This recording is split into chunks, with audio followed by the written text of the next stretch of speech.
মালদার 12 নম্বর জাতীয় সড়কের গাজলের আদিনা এলাকায় সরকারি বাসের সঙ্গে পিকআপ ভ্যানের মুখোমুখি সংঘর্ষের ঘটনায় আহত হয়েছেন দুজন। ঘটনায় চাঞ্চল্য ছড়িয়েছে এলাকা জুড়ে।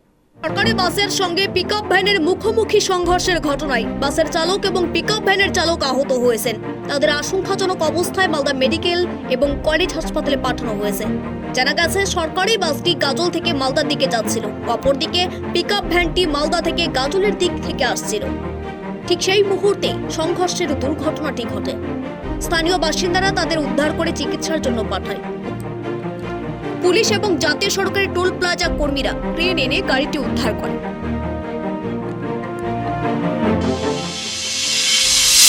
কি হয়েছিল বলেন তো? এটা আদিনা আমতলা। হ্যাঁ, ওই বাস আসছিল। কোন বাস? বাস। আর ওই কোথায় যাচ্ছিল বাসটা? বাসটা এদিকে হয়তো মালদা বা শিলিগুড়ি এদিকে কলকাতা লেখা না তো কলকাতা তো লেখা আছে। আর এদিকে আসছিল জোরে, আর ওইদিকে ওই একটা ছোট গাড়ি ও এদিকে যাচ্ছিল।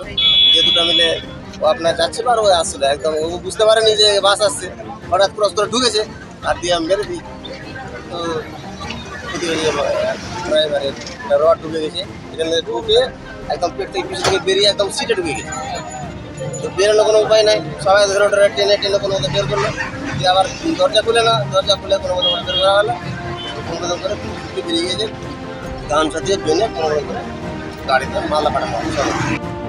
মালদা থেকে সীমান্তের কথার বিশেষ রিপোর্ট।